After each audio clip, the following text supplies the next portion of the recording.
Good morning, dear students. This video aims at familiarizing you with the paper 5th A, Linguistics and English Language Teaching. It is an optional paper, that is why it is prerequisite that you acquire a suitable and essential knowledge of the said paper. Another option that we run in the department is paper 5th B, which is American Literature. It's a traditional paper where you study poetry, drama, and fiction. It is advised that you thoroughly go through the papers before opting for any one of them. Both papers are equally scoring. Securing good marks depends upon your interest and diligence. Well, I've been allotted paper 5th A, so let us have a quick glance at it as to what and all we are going to discuss together. So this is MA Final English paper 5th A, Linguistics and English Language Teaching. As you can see on the slide, the syllabus aims at achieving the following objectives: to develop understanding of linguistic concepts, methods, and approaches, and apply this understanding to the construction and analysis of meanings in different modes of communication and language learning. To prepare students for taking up English language teaching as their career and also make them fit for other jobs as well. It is believed that those who opt for this paper, or in fact who do masters in English, usually go for teaching as their career. So this paper is going to help you there, because here we teach different teaching methods and approaches. We teach you linguistic concepts like competence and performance, long and parole, so on and so forth. So now let us see the actual paper. Section A. Section A is in fact about linguistics, definition of linguistics, nature and scope of linguistics. Then we have some major linguistic concepts such as long and parole, competence and performance, synchrony and diachrony, syntagmatic and paradigmatic relations. So these are different concepts. In fact, the first one is the knowledge that you possess, and the second one denotes your actual utterances, the way you use your knowledge.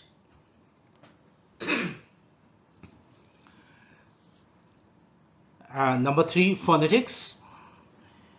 Here we shall study description of vowels, diphthongs and consonants, phonetic transcription of words and sentences. This I have already covered up, so you are well familiar with this topic, phonetics. We have discussed this in quite detail in around 16-17 videos. And we have suprasegmental features. You already done segmental features. Segmental features include study of phonemes and morphemes. Now we are going to study suprasegmental features, which include stress, rhythm, and intonation. Stress you are familiar with. Stress is in fact the word accent, and rhythm is the relationship between stressed and unstressed syllables. As far as intonation is concerned, it is rise and fall of pitch. While we speak, English is not a flat language. It is an accented language. That is why we have rise and fall of pitch. This rise and fall of pitch is called as intonation.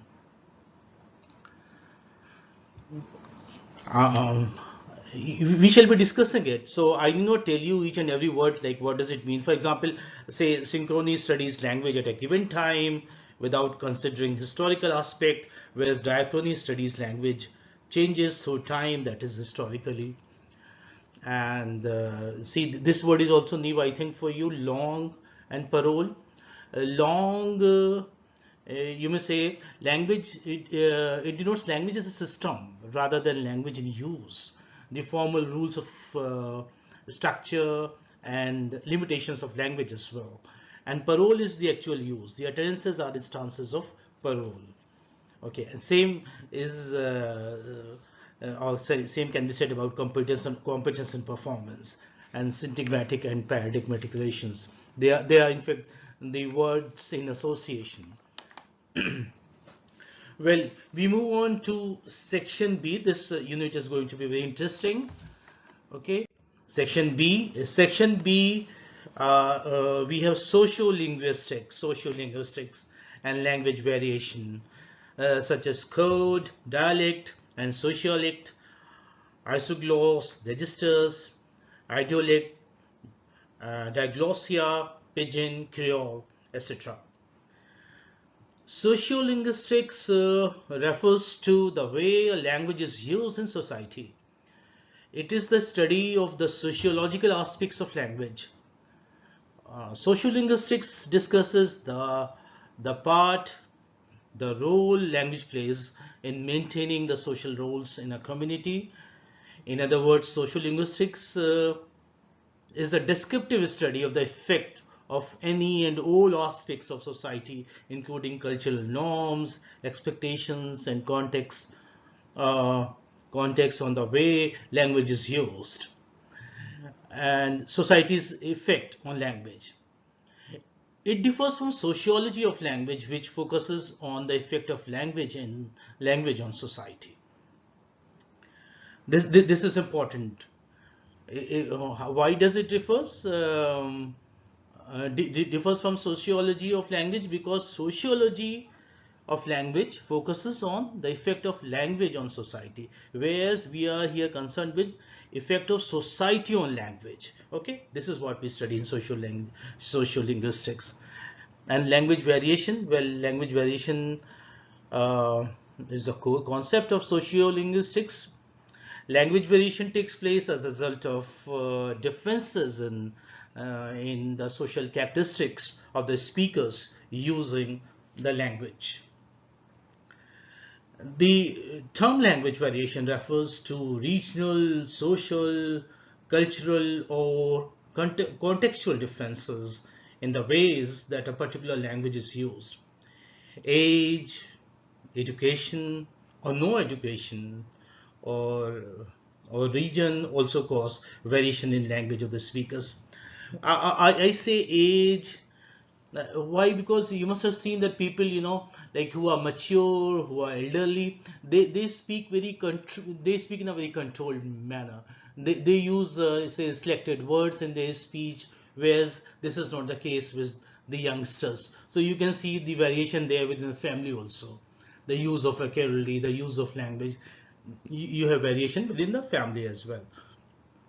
And even education, education plays a very vital role. In fact, those who are educated, their speech is altogether different from those who are illiterate. Illiterate, yes, who are not educated, you may say. So this is what we are going to study, and these these terms are going to be very interesting. Well, code you already studied in your first year literature, like code mixing and code switching. Code mixing is mixing of words and phrases of two different languages. For example, students, or say in fact youngsters, even adults, I must say, they tend to mix up words and phrases of two different languages like Hindi and English. Even ads that you see on television, they also have this code mixing, like dil mange more. For example, dil mange more. More is an English word, whereas dil mange is a Hindi phrase. Or say even the say titles of the film, like Jab We Met. Okay, Jab is a Hindi word. We met is in fact an English phrase. And say same is with Namaste London, for instance. So there can be a number of examples of code mixing. And then we have code switching also. Code switching is something very common with the non-native speakers of English. For instance, they would be speaking English for some time, say for a couple of minutes, then they switch over to their mother tongue, then they again switch over to the second language, that is the foreign language. So this thing is called as code switching. Okay. Then you have dialect. Well, dialect refers to a non-standard variety of a language spoken by a particular group of speakers. Here, even in your own city, you have, say, different dialects spoken by people. Like, you have Haryanvi dialect, you have Mewati dialect, for example, or say Punjabi dialect even. Punjabi is a language also, but where like the variety of a language is not a standardized one, and is spoken by just a particular group or a specific group or a small group, you call it a dialect. And sociolect again is a dialect which is associated with a particular social class. This can be termed as sociolect. Well, then you have isogloss. Isogloss is the geographical boundary of a certain linguistic feature on a map. What is it? The geographical boundary of a certain linguistic feature on a map. Like, there are people who speak with a different accent and they have a different dialect, and you can even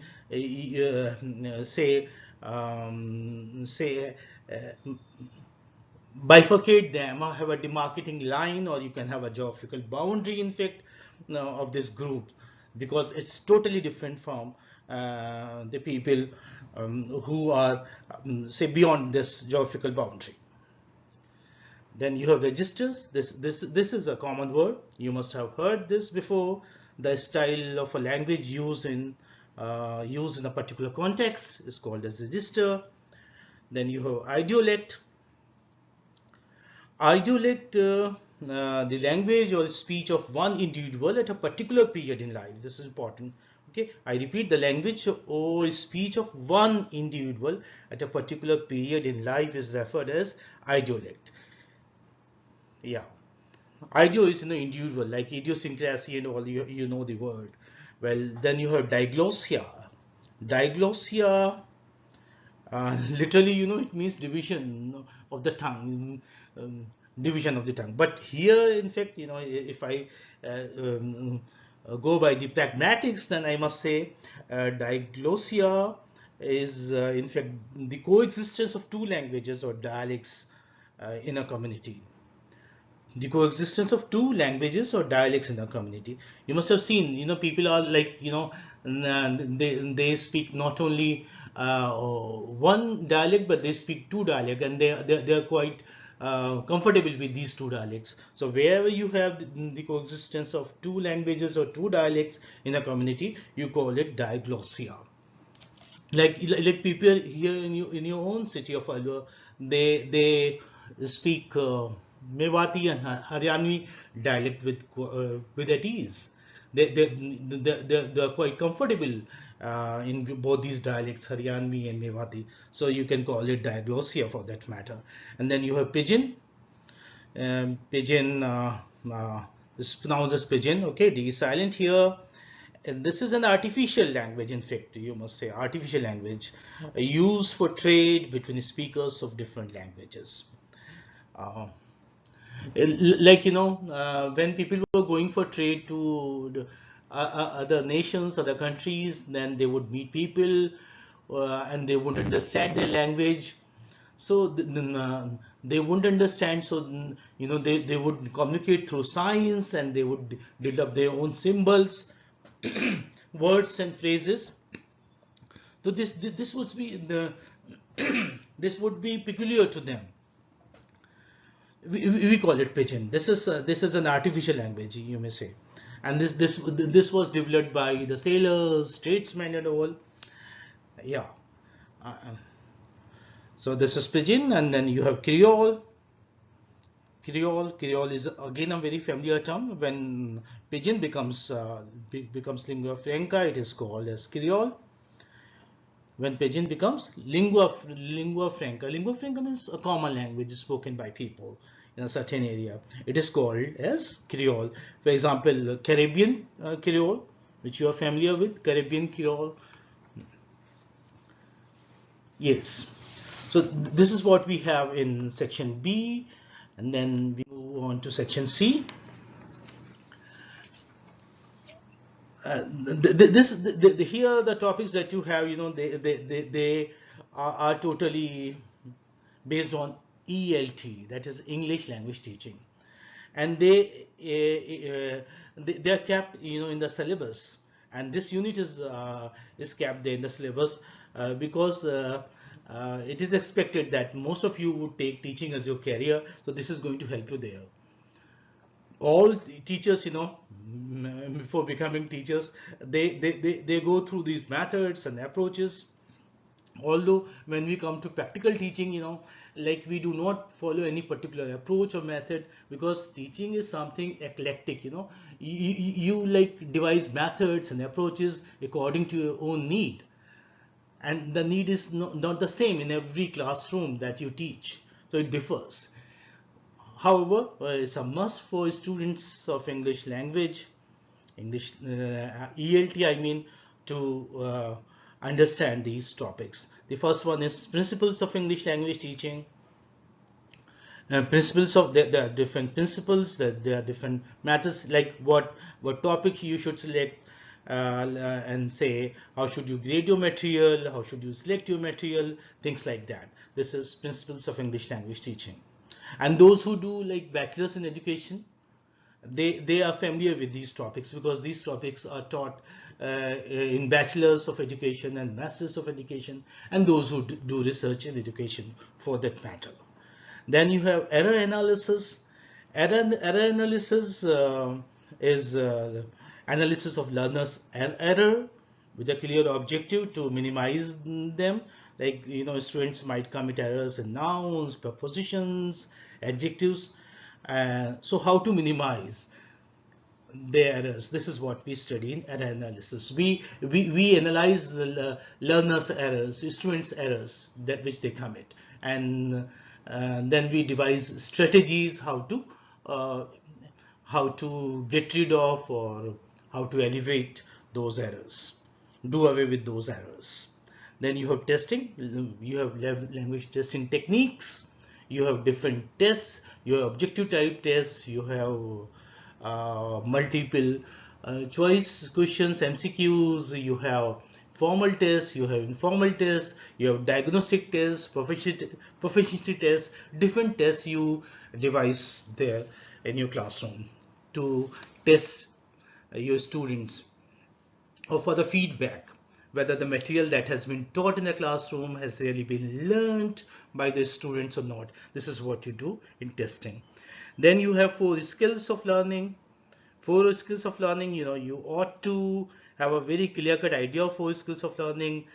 This is LSRW. LSRW. L is learning, S is speaking, and R is reading, and W is writing. This is the sequence. This is how we learn the 4 skills of language. These are the 4 skills. First, we listen to people around us, so we listen to them. So this is listening. Then we learn the speech. This is called as speaking. This is called as speaking. And then you learn to read, and then you learn to write finally. So this is the natural way of learning a language. This is how you learn your mother tongue. And it is great if you could learn even the foreign language this way. And if you learn the foreign language this way, you really are going to do wonder. Means you can be a very good say speaker.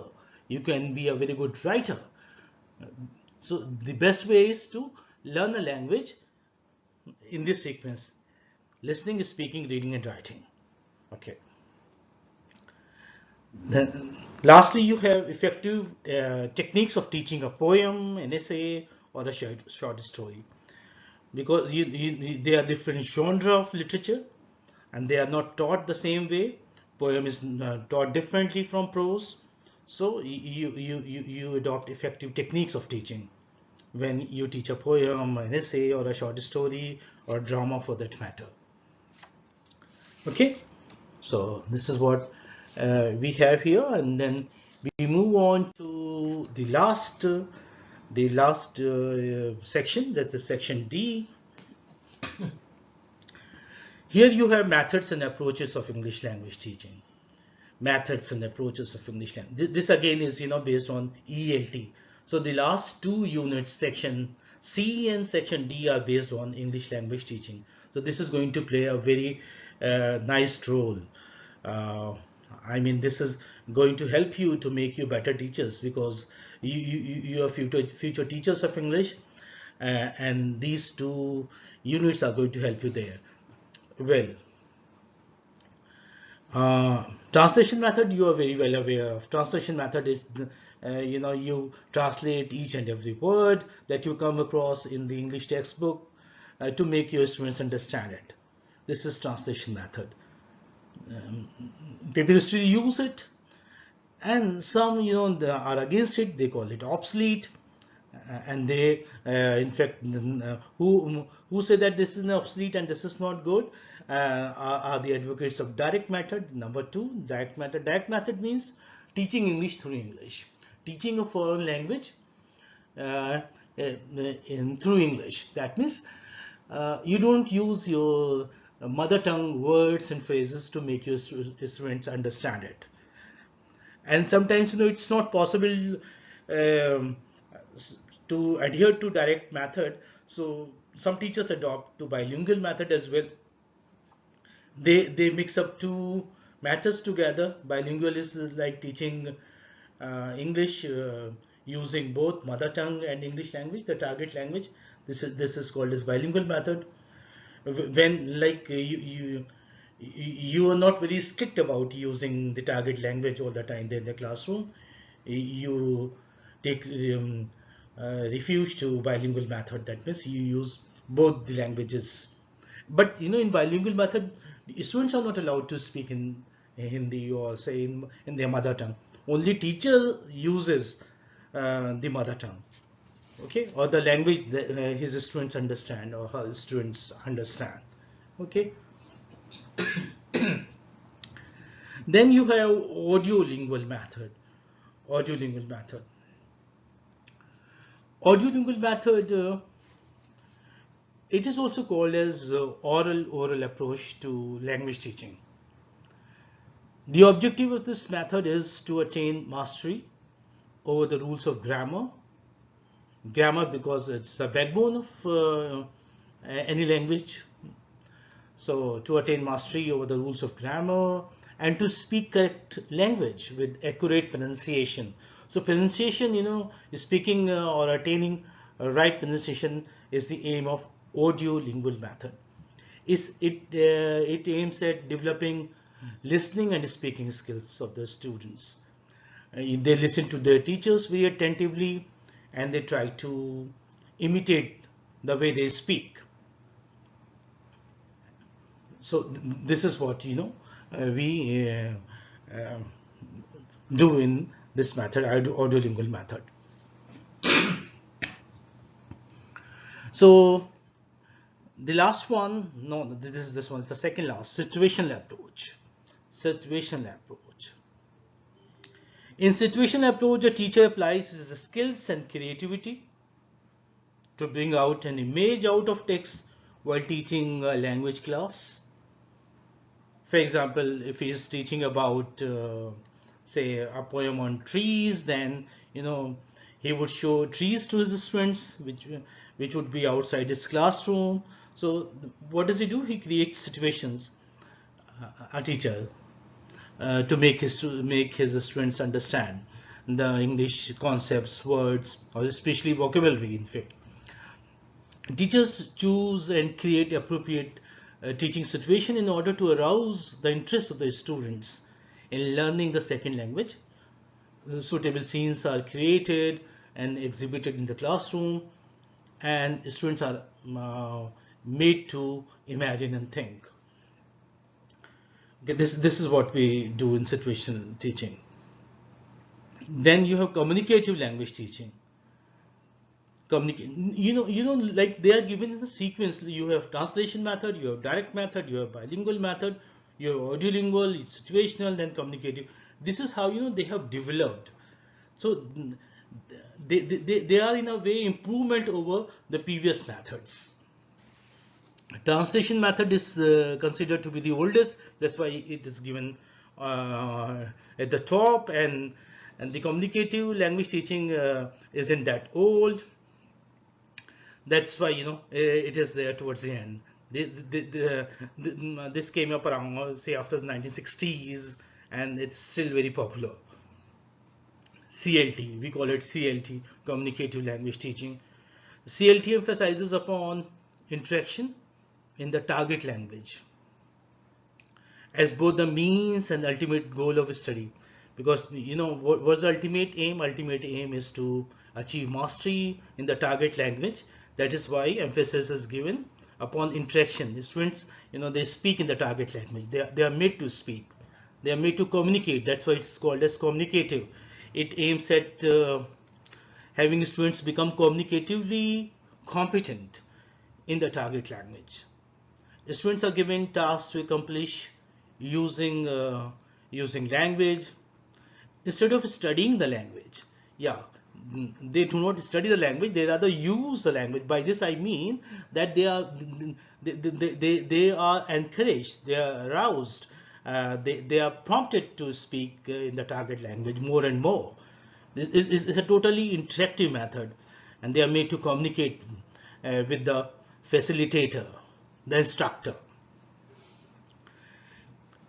So teacher is not a teacher here, he is a facilitator. It promotes meaningful communication, and it aims at achieving discourse competence. You may say discourse competence means the students are taught to speak in English. Discourse is dialogue, competence is the knowledge, the proficiency. So this method aims at achieving discourse competence. So this is what we have in the last unit. Then you have suggested reading.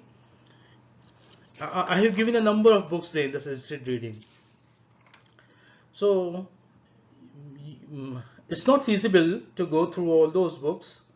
So you can do one thing, like you can get hold of a few books, say just 3 and 4. Like I can very well see the second book. This you might find very easy and accessible also. This is S.K. Verma's Linguistics. This you can get hold of. And even Greenbaum is widely available. It's a very popular book. You have studied it in your previous classes as well. But here we will refer to only Appendix 6, and that is also for suprasegmental features. And that is for learning stress, intonation, rhythm, and all. Yes. Then yes, it will be great if you could get hold of material on linguistics and phonetics from CFO, that is Central Institute of English and Foreign Languages. Well, then you have you can get hold of Tariq Rahman's Linguistics for Beginners. This is a nice elementary book on linguistics. So this you can purchase Tariq Rahman's Linguistics for Beginners, and then yes, you can even go for R.N. Ghosh, Introduction to English Language Teaching Methods at College Level. This book is going to help you there in say section C and section D of your paper, Introduction to English Language Teaching Methods at College Level. This is a good book, R.N. Ghosh's. Even A.L. Kohli's book, Techniques of Teaching English, is also good and very easy to understand.